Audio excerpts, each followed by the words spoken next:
Hello friends, आज हम बात करेंगे ग्रुप होमोमॉर्फिज्म के अंदर colonel's of A homomorphism.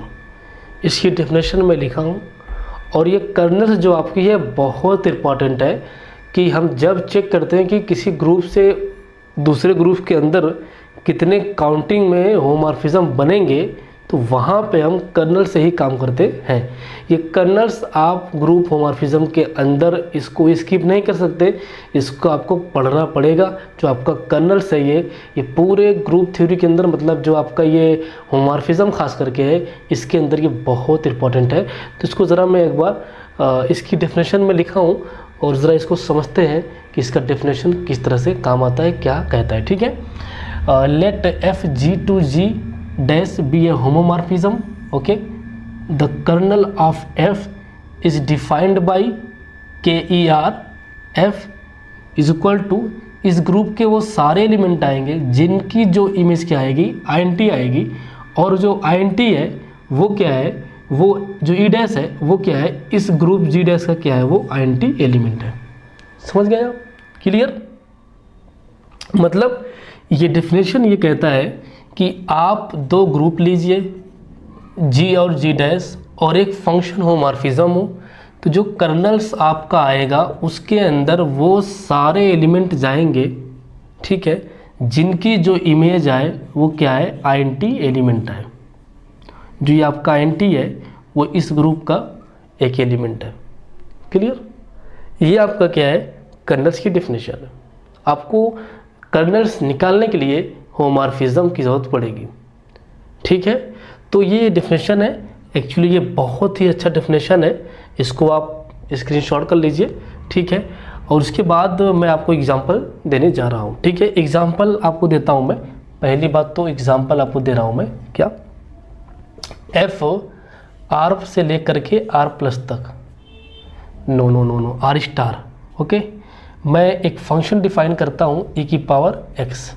Okay, अब मैं इस फंक्शन को, अच्छा आपका जो ये फंक्शन है वो क्या है, एक होमोमॉर्फिज्म है, इसमें कोई दिक्कत नहीं है। मुझे निकालना है कर्नल्स। तो कर्नल्स क्या होता है भैया, KERF, कर्नल्स के अंदर वो सारे एलिमेंट आएंगे जिनका इमेज क्या हो, int एलिमेंट हो।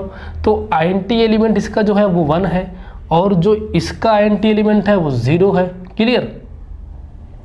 तो e की पावर x अगर आप देखेंगे तो 1 कब आ सकता है, e की पावर x आपका 1 तभी आ सकता है जब आपका x क्या हो, 0 हो। अगर आपका x 0 तो e की power 0 is defined to be 1। जो आपका ये e की पावर 0 है, ये 1 आपका रियल में नहीं होता है। ये बात डिफाइन है, ये बात डिफाइन की गई है कि e की पावर 0 इक्वल टू 1। ठीक है, तो e की पावर 0 इक्वल टू 1। ठीक है, जब आपका x 0 होगा तो e की पावर 0 इक्वल टू 1 आएगा। तो जो इसके अंदर कर्नल्स के अंदर जो एलिमेंट आएंगे वो सिर्फ सिंगलटन 0 ही आएगा। तो इस होमोमॉर्फिज्म का जो कर्नल्स आया वो सिर्फ एक ही एलिमेंट आएगा, कौन, 0, क्योंकि इस ग्रुप के वो सारे एलिमेंट का जो इमेज बनेगा वो 1 पे सिर्फ एक ही एलिमेंट जाएगा, वो सिर्फ आपका क्या यहाँ पे होगा, 0। जब मैं x इक्वल टू 0 लूँगा तो मुझे 1 मिल जाएगा। ठीक है, तो ये था एक तरीका चेक करने का, और भी आपको मैं एक एग्जाम्पल और दे करके समझाता हूँ। ठीक है, ये एग्जाम्पल आपके लिए बड़ा इंपॉर्टेंट है।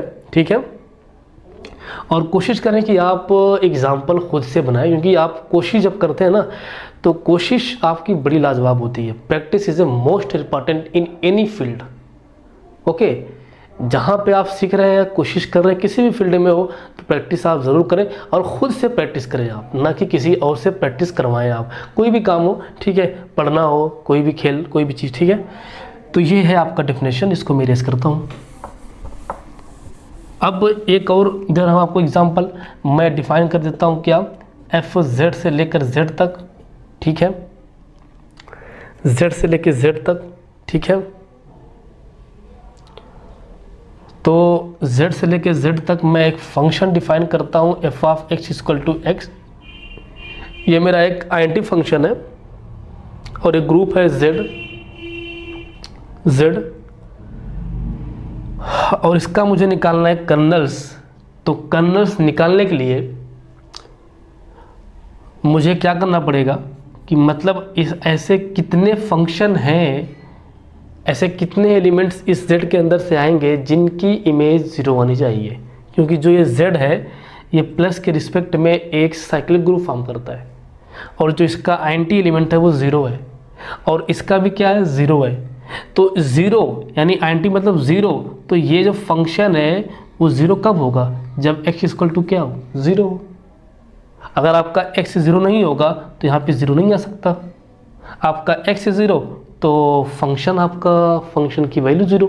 तो जो इसके अंदर कर्नल्स आया वो भी सिंगलटन क्या आया 0 आया।